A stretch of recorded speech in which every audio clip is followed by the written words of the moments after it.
Thanks, Kendall. All right, so here's what I came up with. Hello, James. Hi, Dr. Brick. How you doing today? Well, the spontaneous weeping in public has stopped, so I guess that's an improvement, but what? Well, last night I moderated a panel of writers for writers, and my stomach is still in knots. Well, I'm sure you did fine. Public speaking's always been something. Yeah, that's not the issue, Doc. I was in top form. All the panelists were. Attendees were all on point too, as were the crew. Couldn't have been better. We've talked about humble bragging and pandering before, James. Sure, but anyway, we even did a writing prompt at the top. I managed to use almost all the words. Almost all? I couldn't find a way to fit in axis. Anyway, that's not the issue. In my rush to pound the street and head out to New Jersey to captivate all those writers, I picked up an orange from the fridge and bit into it, but it was actually a grapefruit, and I hate grapefruit. Why was there grapefruit in the fridge if you hate grapefruit? Simone put it in there. She loves grapefruit, and she loves seeing me suffer. James, we discussed this. Simone does not love seeing you suffer, and she does not put grapefruit in your fridge. Unless this is a metaphor? How can you say that? Simone is alive and real. Simone is your cat, James. Be that as it may. Someone put grapefruit in my fridge to sabotage me. Who? Who's trying to sabotage you? Oh. They know who they are. And why would they do this? Oh, they know. James, we've discussed these paranoid fantasies. You said it, Doc. Are you even listening to me? Wouldn't they? Wait, you said you bit into it. Yeah? Peel and all? Yeah. You need to go to a doctor, James. Well, you're a doctor. I mean a real doctor. Aha! You admit it! You may be one of my worst patients. That's all I got. Anyway, hi, thank you all. Thank you all for coming. My name is James Comtois. I am a playwright and journalist, and here to moderate this panel on Writers for Writers. And so let's see, Noelle, could you share with what? Yeah. I'll hit it. Okay. I like that you stood, but now I'm like. I should have just I set a precedent. I'm even more incomplete. So I'll just some context. I often use morning pages to kind of get into the practice of writing a play or a movie or a TV script. So this is what happens really early in my process. So you guys are going to hear that early part of the process. And I wrote this today, not this morning. Right now. I've been thinking about my abuela's stomach and her hunger. Does she have the same ambition I do? A play has slowly been brewing in my morning pages. The image is slow and syrupy. My abuela in the late 70s, a newer immigrant, working at a hosiery store. My mom Claudia asking the basic questions. Ma, what's a hosiery store? Well, we sell nylons. It's nylon, not nylons. Nylons and pantyhose and lingerie. You sell lingerie, Mom? Well, of course. People love have to be fitted for the right bra. There's nothing más incómodo than wearing algo que no te sostiene. Algunas mujeres tienen grapefruits, and others have melons. And who comes in there? And then somehow my abuela would talk about the women helping their young daughters into their first bras, or the women looking for maternity wear, or the older people looking for the compression socks. Maybe she wouldn't talk about the women hoping to captivate in ways that she didn't want her daughters to emulate. But maybe she did have my drive then. Maybe her hunger was in her stomach. Knowing Maria Cristina, she probably kept it quiet. She probably didn't come home saying, "¿Sabes que esa niña, the one with the little short skirt, she treated me like nothing today." And I saw her stealing. I think she thinks she can make fun of me for my accent, but I'll report her. And maybe if I report her, she'll shut up and finally stop making fun of me for my accent. Maybe she would contemplate how important it was to arreglar la tienda después de un rush. But more likely, she'd think about how she'd get promoted. How she organized the forms, become invaluable, that she would make the money that she needed to. On what access did my abuela judge herself? Was she as hard as herself as I am? Was she as hard on herself as I am? Did she teach me to be hard on myself, and did it start in that third job in the States, but the first that didn't pay only in cash? The first one where she finally was the legal resident that she became today? And why, after 56 years, did she never become a citizen? Did it have to do with how they were happy to have her be the store manager and lock up late, and constantly rush from store to store and offer her impeccable attention to detail, but passed her over for the regional manager? Did she quit in protest? Did she want to give up before becoming a cashier at Giant? Did she say to the man who took her job, "Sabe que, you haven't even been here, and you'll never know the attention I gave to the customers, that I looked at them. I wasn't jaded. I knew what they hoped for. Like I was interested in the right piece of clothing that might change their self-esteem, or at least their day. Pero ahora me voy." These characters are slow. The manager who started out as her best friend and then betrayed her. The young single mother who had her Catholic values judged, but then became her partner in crime. And then my abuelo, the shadowy force in the background, so irregular, so demanding and difficult, that she found this job as her refuge, until suddenly it wasn't. Ano Alvinus.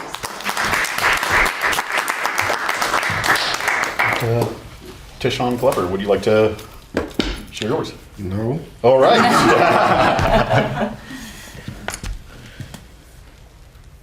To the writers, captivate, captivate, captivate, captivate, captivate. If you're going to steal away someone's attention, do it like a robbery. Smash and grab. This is no heist. This is highway robbery and rush hour traffic. The audacity. Absurd. Crazy even. Like a lukewarm glass of grapefruit juice after brushing your teeth. Feel the freedom of play.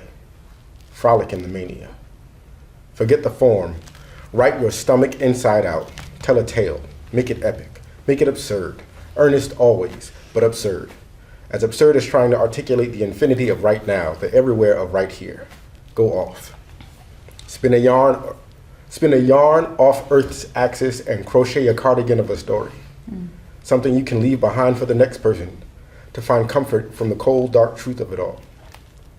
And the truth is cold, and it is often dark, but it is always the sweetest thing on your plate, like pound cake at a funeral.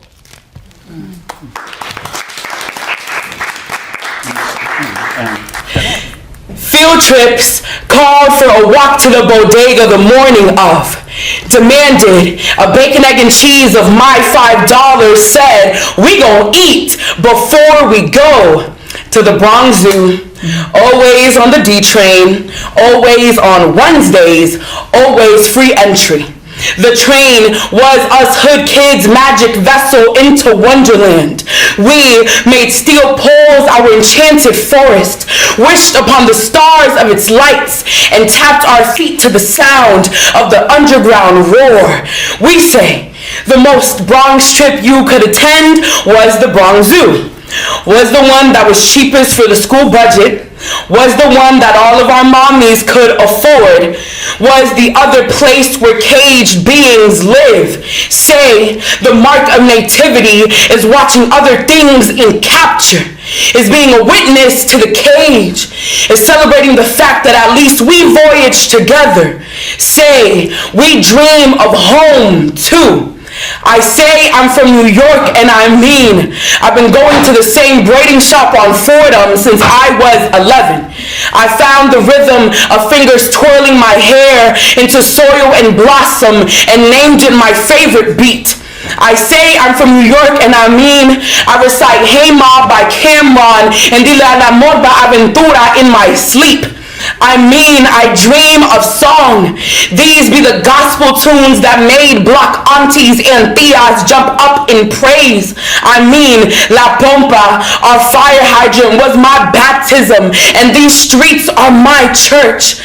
I say, I began to count the pigeons, how they became holy in my chest too. You black-winged angel, you remind us all of flight. I mean, we dance to anything. The no music clap applies to all situations. It fills the void of disremembering. I say light feet and we stomp hard and we don't stay still. I say I'm from New York and I mean my high school didn't have a gym or an auditorium, or a first week ritual that didn't involve a memorial. I mean, they keep trying to shut down my library to build a precinct in its place. I mean, I learned my poverty by learning other people's wealth. I say underfunded. I say we hungry. I say I am song. I say concrete palace. I say my mother built this. I say my people are buried here, so it must be mine. I say I hold these bodies like the ground does, and I mean, I'm gonna make it home, mama.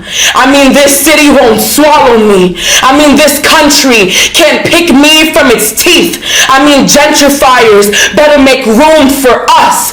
I mean, we gon' eat before we go. I mean, we coming, I promise. I mean, we here.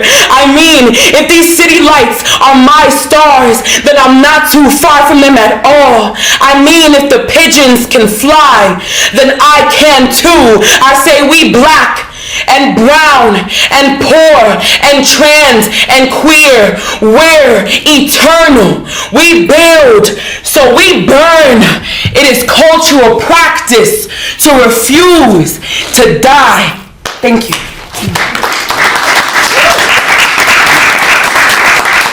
Thanks, everyone, and thanks for sharing all. And as you can see, these are all very different types of writers. In different disciplines and different mediums, but they all kind of blend and overlap as well. I just want to ask you all. This is for all of you. First question is: when did you know you wanted to pursue a career in writing? And anyone can go up first. Yeah, you go. Can kick it off? I was trying to break the silence. Yeah. I started writing poetry in middle school with very mundane English assignments about haikus and I am poems and things of that nature. And I didn't realize what my middle school classmates and I were doing was poetry until very specific moments at our lunch tables, where I don't know how New York gets down, but like in New York, lunch tables are like beatbox sessions. So the second that my classmates would start tapping on the lunch tables and rapping and freestyling and reciting the same things that we were writing in our English class, I was like, this is the storytelling that they're trying to teach us about. And even then, I didn't know that what I was doing was poetry, because writers have that thing where they just don't call themselves writers. It wasn't until I got to high school and I kept going with these, again, mundane English assignments. They were specifically a Where I'm From poem that was not that one, but like one that was very special to me, because I was just writing about the life that I was living, the vessel that I was in, and what that meant existing in America at the time. And I started performing those poems in local community centers and events that I would help organize as like a young student activist. And it was specifically at one event where I shared that Where I'm From poem that I had never thought twice about. Again, not that one, but like imagine that poem being written by like a 14-year-old and like many writing workshops ago. But I shared a Where I'm From poem that did nothing but tell my story in a room full of people from my neighborhood, and immediately after the first line, everyone was rising on their feet and clapping for me.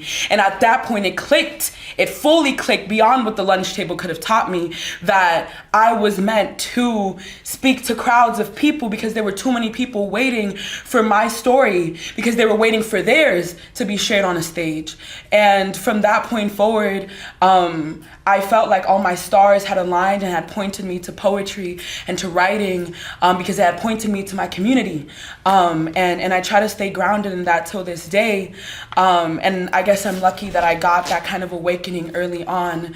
And I'm even luckier that I keep living to tell the story. Yeah. It's the my OCD is kicking in on the word career. Yeah, because the interest has like long predated the That's career where my brain was like choice. Yeah.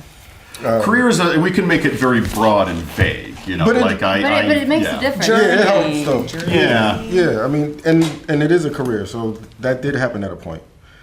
But the interest which fed the career happened at a nightclub in East Orange called Bogies in about 1998 or 1999, and there was a open mic and a slam every other week. So it would be an open mic one week with a feature, and then a slam the next week. And I was completely overwhelmed by how incredibly talented these writers were. Like, so many writers, week over week over week, were brilliant and fresh and brilliant and consistent and brilliant and different and brilliant. But it would happen every week. And it's a really special place and time, and not very many people were in the room. So it feels obnoxious to talk about sometimes. But it happened. And that's when I first knew that, like, I could get into writing completely. I could dive into writing. It wasn't confined to just an interest, or a hobby.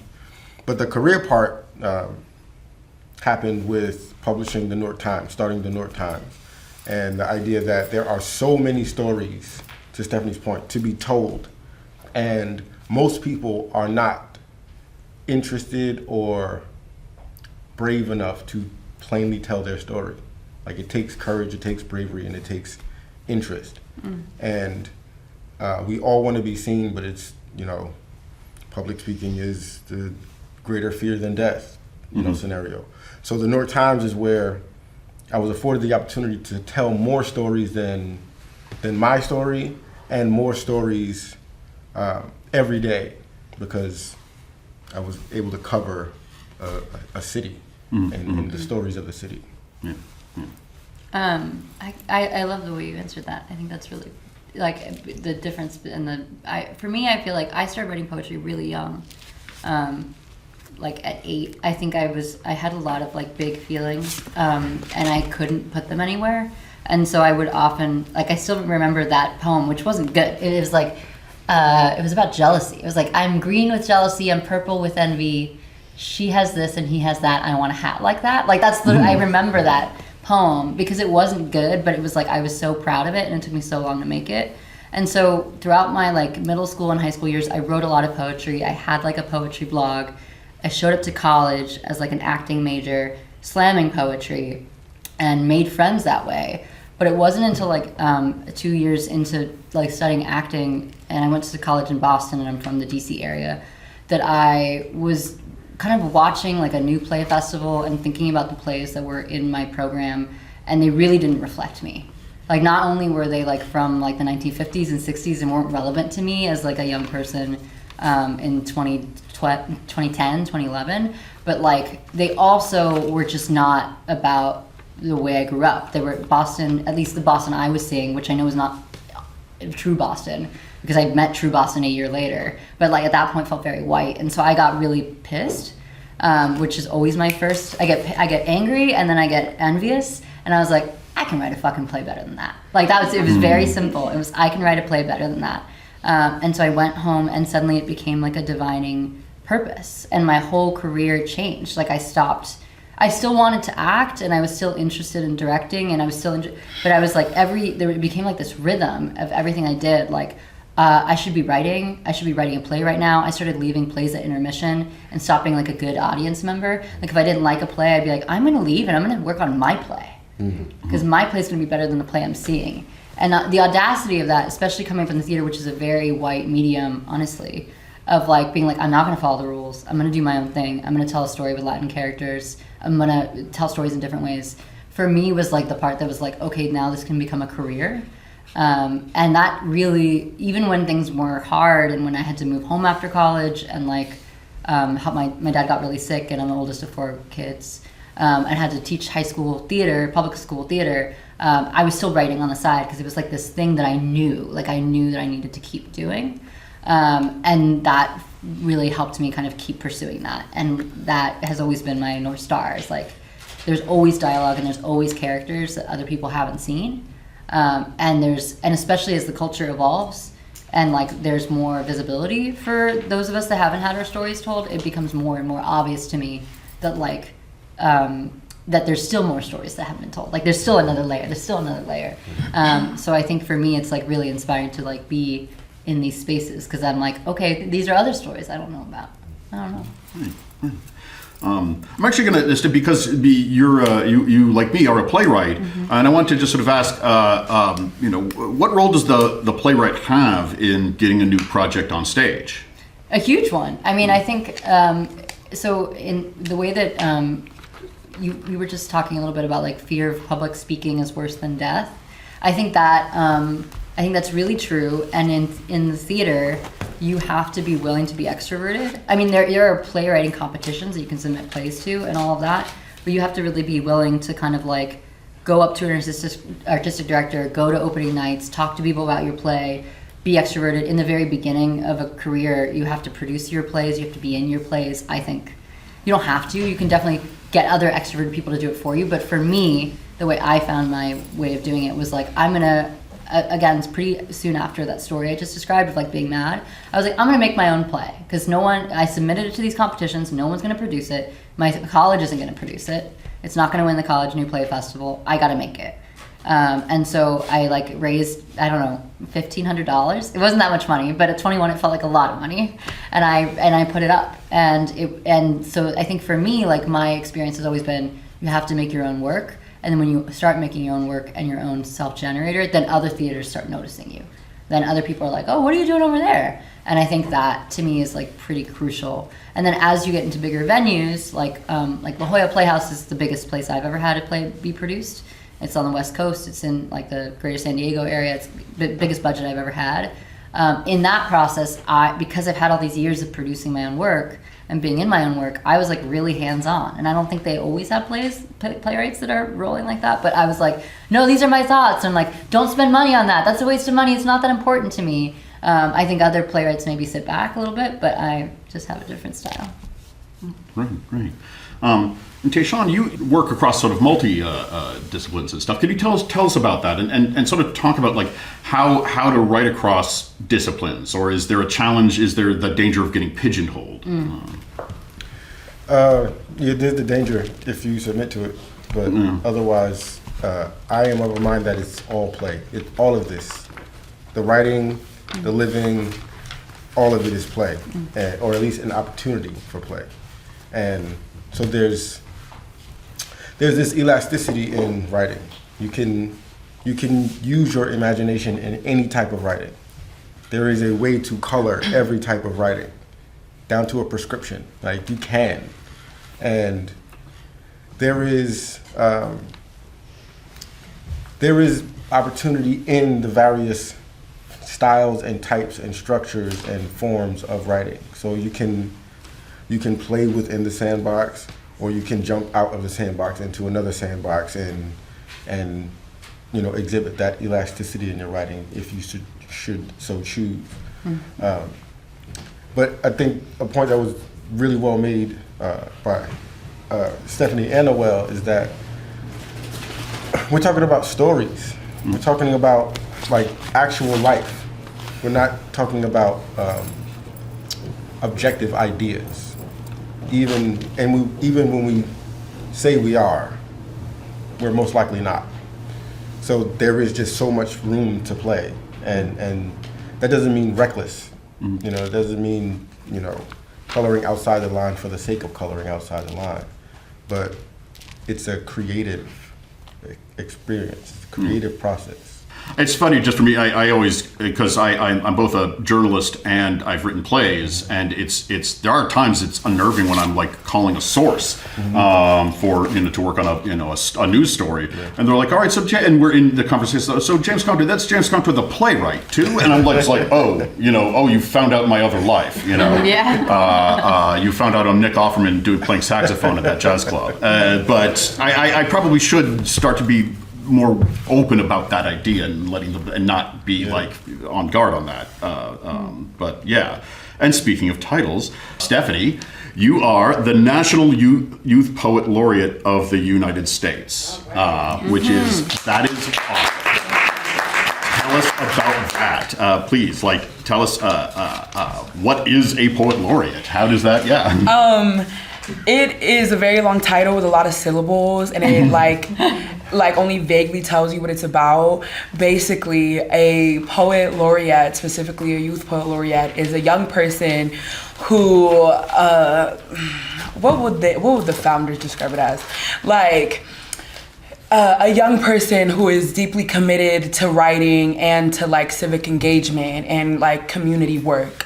And as I've like told you all a little bit about my story, like my upbringing as an artist like happened at the intersection of community engagement and art. And so being a youth poet laureate, once I found out what that was, seemed like it was something that would have been perfect for me.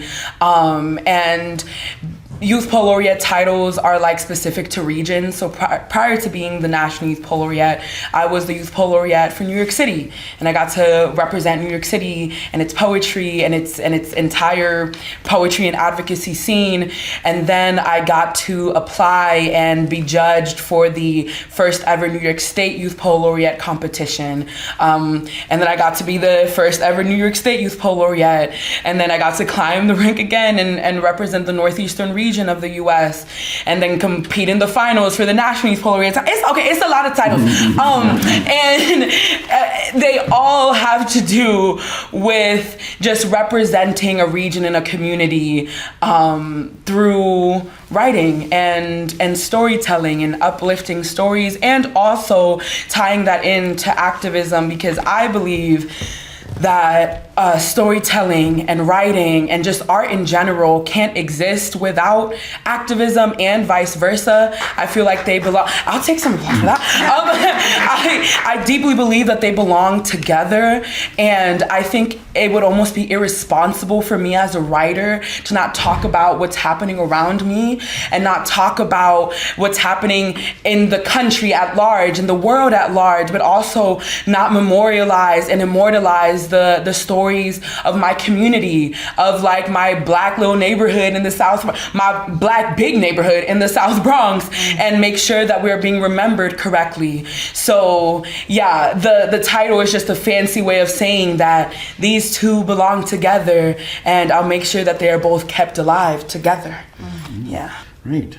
And I'm going to ask another question for all of you. What do you see as the biggest challenges and payoffs in your writing career? And again, writing career being very, as broad as possible.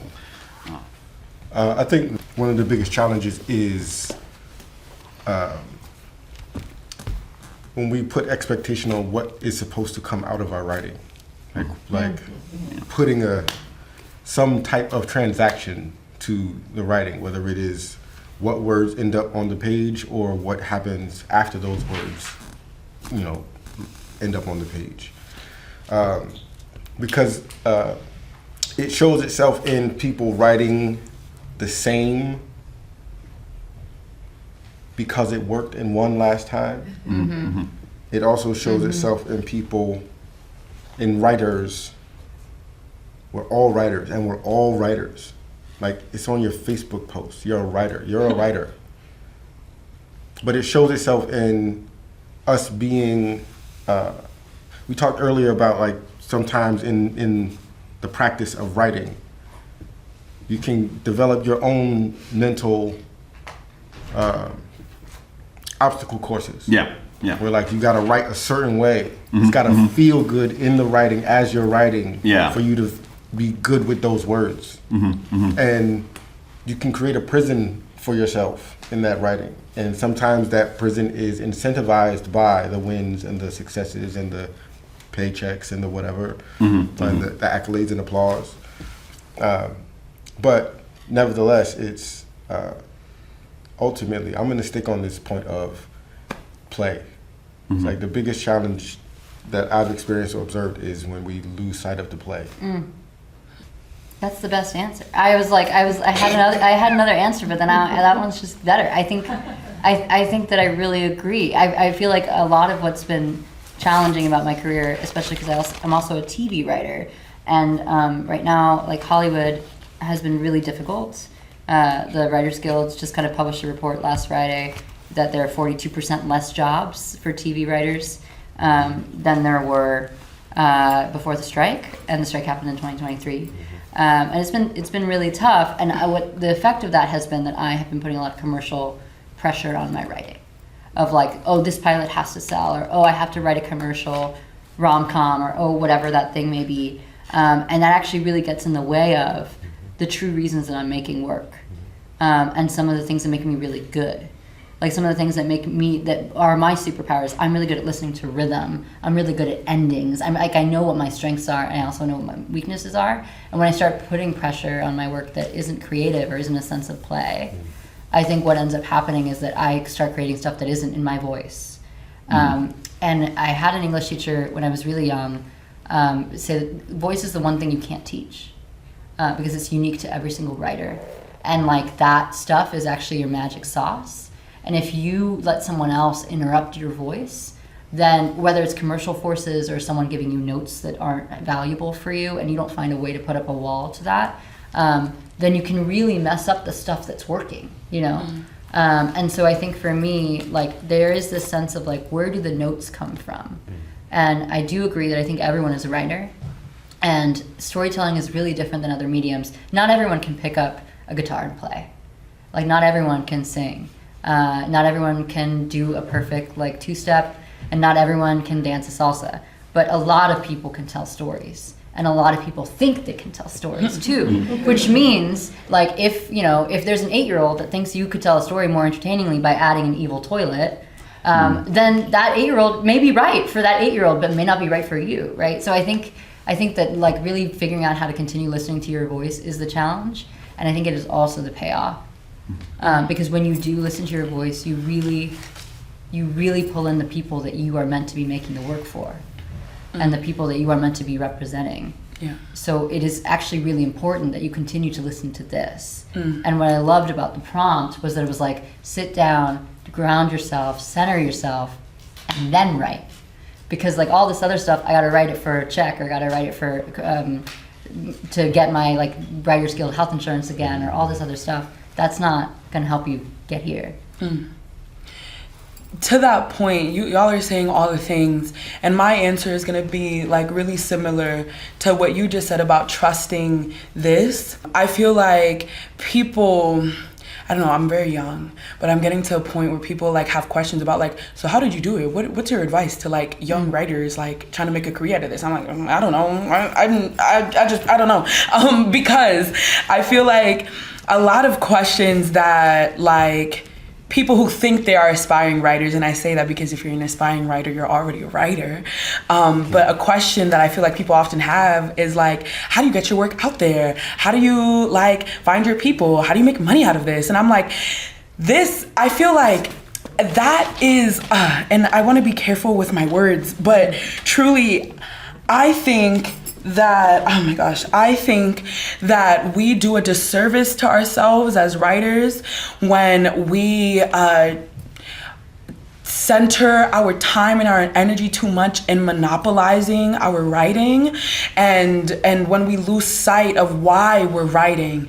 There's this saying, you brought up slam poetry there, and I grew up in like the slam poetry scene in the New York Weekend Poets Cafe and all that good stuff. And there's like this thing that we say to poets as they're going on stage right before they start spitting into the mic. We say, remember why you wrote it. And I feel like one of my biggest like pieces of advice to anybody who's writing for whatever reason is to remember why you are being brought to the page in the first place, and what grander purpose you are intending to serve through your writing and through your performance and whatever it is, and to never lose sight of that, and then just trust that everything you need to sustain yourself as a writer will come afterwards. I feel like too often I see like poets, and let me speak for poets, because though I dabble in other forms of art and writing and performance, like I have a lot of experience in poetry, I see so many poets who are so eager to like sell their poetry to something and to someone, and then like they forget about focusing on the quality of their poetry and the purpose behind it and the intention. And it's so heartbreaking to see that get lost when they're trying to like pursue a certain amount of money, and then they wonder like why it's not working. It's because you can't lose your center, because once you do, everything else goes with it. So one, I want to say, yes, don't ever lose sight of what's in your core as a writer and as a person, because that's what's going to bring about everything else to sustain you and your humanity and your existence. So that's my very long way of answering the challenge portion of the question. And in terms of payoff, and I'm very vaguely answering these questions, and I'm kind of rumbling on. Please, someone wave at me if I'm like going on too long. But I really want to get this point across, because we keep talking about stories and stories and stories, and I feel like people don't often get specific about like what these stories are, like what you can write a story about. And I'm gonna get really specific for a moment. I am a Black Latina, and I grew up surrounded by my Blackness and embraced by my Black community.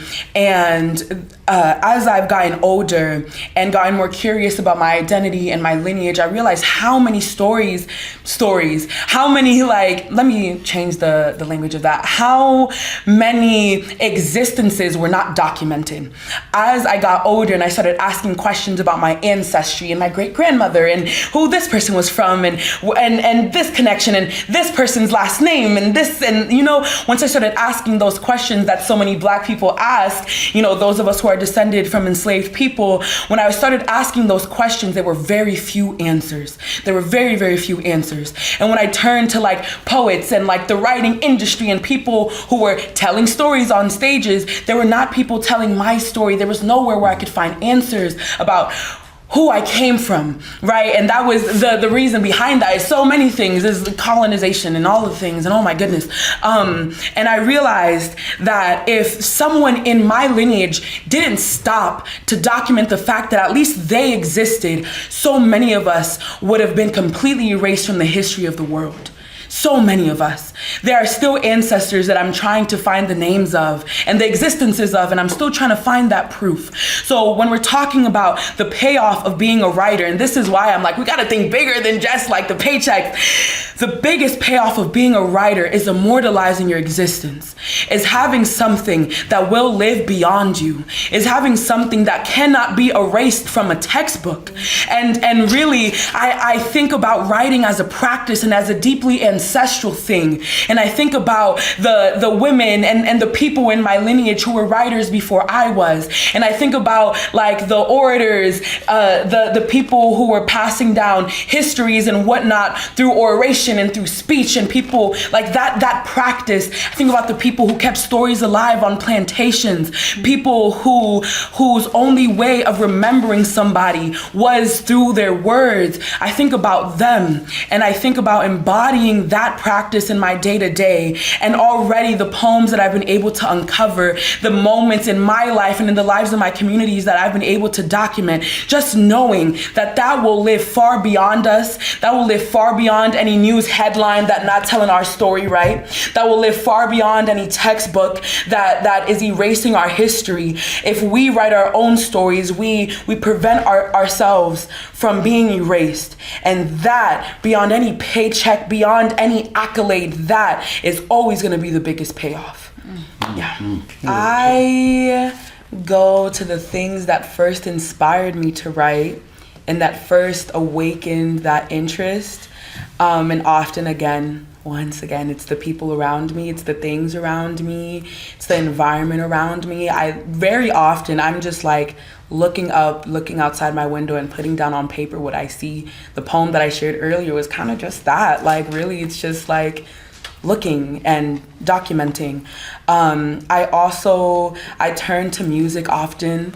I turn to like very old school music often, like very old music, and things that I know those ancestors that I'm trying to like, connect with would have listened to. I also turn to other forms of art. As long as I've been writing poetry, I've been watching plays as well, and seeing how different stories unfold on a stage, and see how different performers are able to embody a narrative. So I turn to different things. I turn to history. I turn to things that anger me. I turn to things that get me excited, things that devastate me, things that devastate people around me, and different emotions that I wish I could flip on their heads. I think poetry is the art of finding inspiration in anything and also alchemizing everything around you. I had the good fortune to be around really, really powerful writers, and realizing that everything is exchangeable. It's like, what does this ring taste like? What does that light smell like? Put myself in the place where I have to answer that question. I'm not answering it for a scientific answer. I'm answering it for a creative answer. And if I sit with it long enough, I can find the answer to what does the light smell like. Wow, I love that. Synesthesia? What is that called? When Synesthesia, yeah. goes cross? Yeah. Yeah. Right. I always found it really poetic. I know, for me, I think what I find really inspiring is I probably have like two main things that I pull from kind of repeatedly, which are I'm always interested in family stories, always, especially because of there's a lot of double immigration in my family, and by that I mean my mom's parents came here from Uruguay, and then my mom did a reverse immigration back to Uruguay and had me and my sister, and seduced a Uruguayan man, and then convinced him to come back to the States. So there's a lot of crossing back and forth in my family, and so because of that, there's a lot of slippage and a lot of like confusion about like, well, who's this and when did that happen and where were you and what?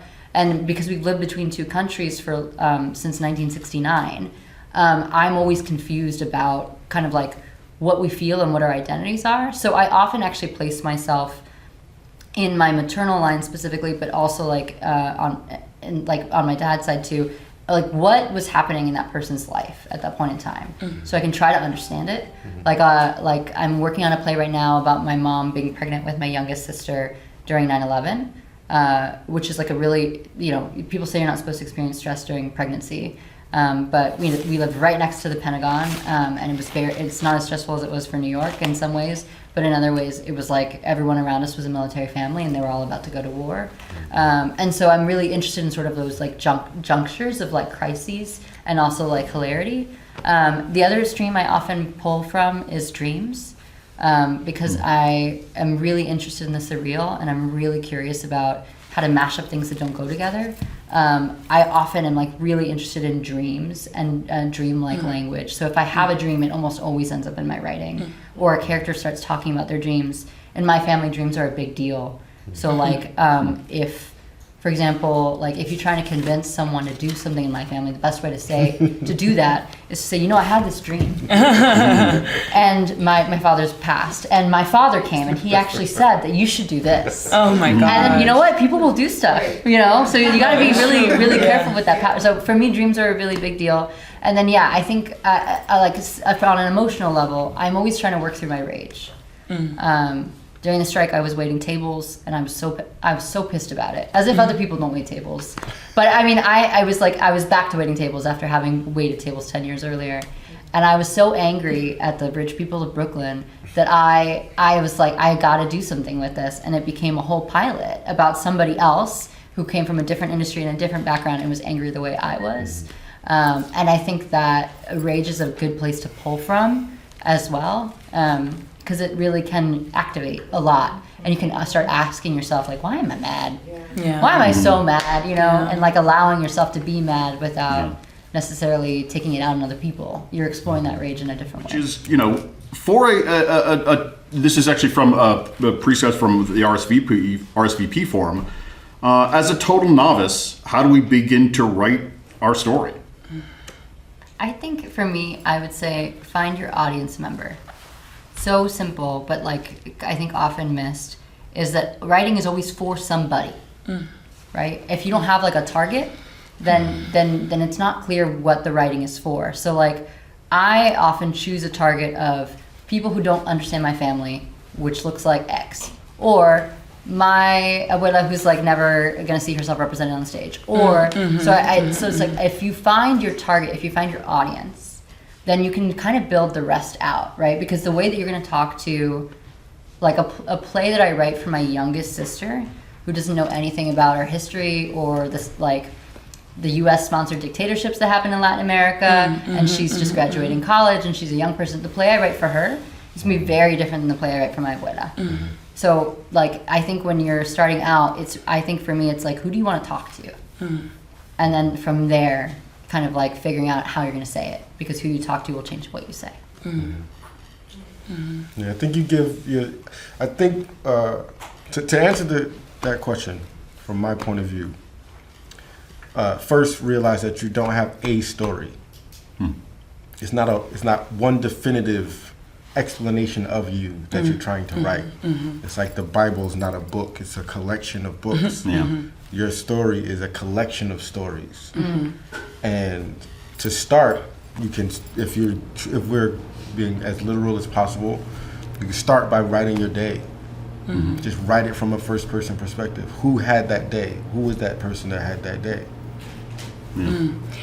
I'd say what comes to mind is ask questions. Get very curious and ask questions about questions and see where they lead you. And by that I mean like that can range so much. I think about like toddlers and how they're like, "Mommy, why is the sky blue?" Because it's a reflection of the ocean. Why is the ocean blue? Which blue came first? Like, ask those kinds of questions and see where they lead you. And then also like do that for everything. Like, why am I here today? Why am I feeling this way? Where did that feeling come from? Ask that of everything around you. Why does my mom act like that? Where did she learn that from? Who did that to her first? That she learned to do that to me? Where did she pick this up from? What did I pick up from her? Why is this happening in the world? Whose idea was this? Who is this hurting? Who is this benefiting? Keep asking those questions. Get curious, get curious, get curious. Try to find answers, and if you don't, make them.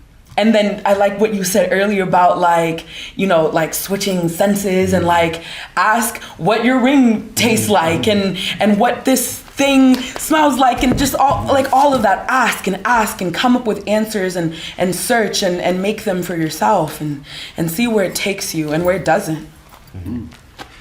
I'll share a story. I had a thing that found amusing. Well, I find it amusing in hindsight. At the time, I did not find it very funny at all.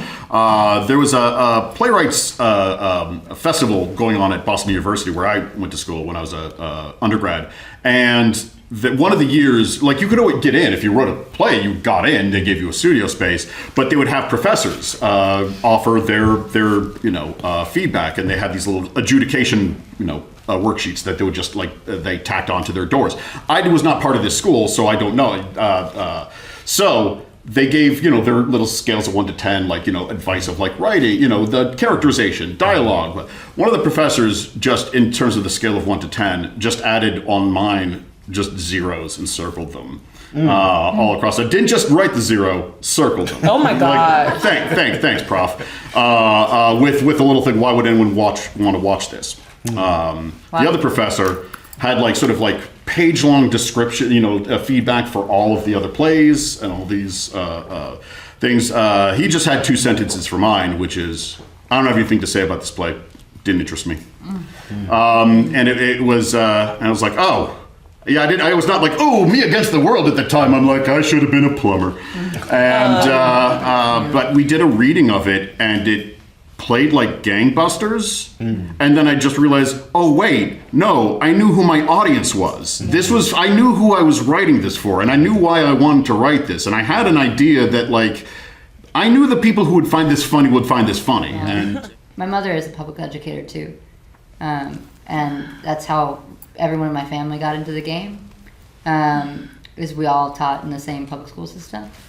And my mother experiences a lot of burnout, especially after COVID. And it's really hard.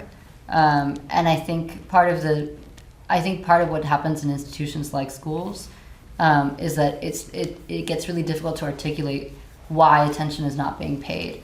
And some of it is the teachers are tired, and some of it is the student is being discriminated against, and some of it is the whole system isn't working and it's fucked up. But I think what you're doing, I was listening to a podcast today about weak ties. Do you know what that is? It's like this idea of like this person that isn't a stranger that you see every day, but you're not tight with them. You're not gonna like invite them over to your house. But it started talking a little bit about mental health and physical health, and how weak ties are actually one of the best indicators of like if you have these like little connections, like somebody at the bodega or the lunch lady that you see every day, and they say something positive to you, that's actually one of the best ways to like improve someone's physical and mental health. So it sounds to me personally, this is just my 2 cents, I don't know, but I feel like that you are already doing that, and I want to applaud that labor, I guess, because I think that's really important. Because you are showing up for this young person like nobody else is, and I think I love the hustle of like, let's get the whole school to get on our side and let's get people in. But I think also seeing what you're doing is important. And then also, if there's a possibility of like other people that can advocate or go between you and the administration, then finding those intersections. But yeah, I think you may be changing her life already, I guess is my point. Oh, you. Like, how do you, what are those, and I understand you mentioned obstacles, right? There's so many obstacles in my head. It's why this isn't gonna work, why they're not gonna read this. And I know it's in my head. I know this. As a writer, I understand it. But when I put that pen to that paper, sometimes the obstacle, right? How do you overcome that? Just a simple mechanism? Is it just the thought? I'm just trying to get out of this. And I'm so sorry for crying. No, my God, no. Writing is emotional. Yeah. It's very emotional, right? Yeah. And I feel crazy. Even if like what you write and you don't like it, who gives a shit? It's like the best, you know, the most. Think of like the most genius writers that you just think are just like are among gods among us. You know, like they have had bad days where they looked at the page that they've written and just went crumple, done. They just it was an utter waste of their day. You know, they're actually so. Just keep doing it. It doesn't matter. None of this, until it goes live, and even then you can change it. Like, you can always change it. None of this is never, it's not the final draft ever. It's just like, yeah, no. And I was telling to Sean and Noelle earlier that like I've been in a spiral myself of just like I've been like weirdly just having to rewrite and rewrite like the same sentence like 20 times for this, and it's like, you know, it's frustrating for me because but you're still doing it and you'll get it done. So like just keep on doing it. Don't worry about if it's not to your liking, because it won't be. That's what rewrites are for. So I appreciate you all for being here. I commend you so much for finding that time to do what your heart calls you to do. And kind of my answer to both of the questions that have been posed right here, I'm thinking about community and finding a way to not make yourself feel alone, because my goodness, you are not. The energy, whatever called you to be here today, that is proof that you are not alone. That whatever aligned the stars and the moments for you to have those special 30 minutes that one time for you to put that weight down, that is proof that you are not alone. That the fact that you were pointed to that student, and that even as someone who works as a lunch lady in the school, the fact that you are pointed to each other is proof that we do not walk alone. And I know what it feels like to feel lonely, to witness a mother feel alone and feel like you're carrying all this weight by yourself. But I believe so deeply that we are made possible by each other, and I hope that, and I know that the answer to getting your writing out there and to pursuing the dream that you've had since you were young, because it is still yours and it is still possible, it is getting it out there and letting your community find it, because trust, they're already looking for you. Trust that I came here and I got on that 2 train because I knew that I would get an interaction like this. Trust that everyone and everything that you're looking for is also looking for you, and I am wishing you and reminding you that there will be peace on your journey to find it too, to find them too. And like you said, keep writing, keep doing it, and keep trusting whatever that thing was that you had when you were young and writing during 9/11. Keep trusting that, and keep finding solace in knowing that this was something that was given to you, because you are not standing alone, not in this room, not in any room, not in any stage. My gosh, you are so blessed beyond what I can even articulate right now. And I just thank you for being here today and keeping that commitment to yourself. It will take you to where you need to be. I want to add one thing, which is hopefully really short and just going off of what you said, which is beautiful. That I think that the pressures that exist for a woman in your position are real. And there are systems and there are people probably that are adding up to those pressures. And I think that every time you show up to the page and showing up for yourself, I want to echo what Stephanie's saying about people and you not being alone. Every time you show up to that page, I'm going to be pumped, like personally, because I met you today. And I think I was having all these complaints about, I didn't have enough time to write because I'm producing this piece of theater. I definitely have time to write because you've made time to write.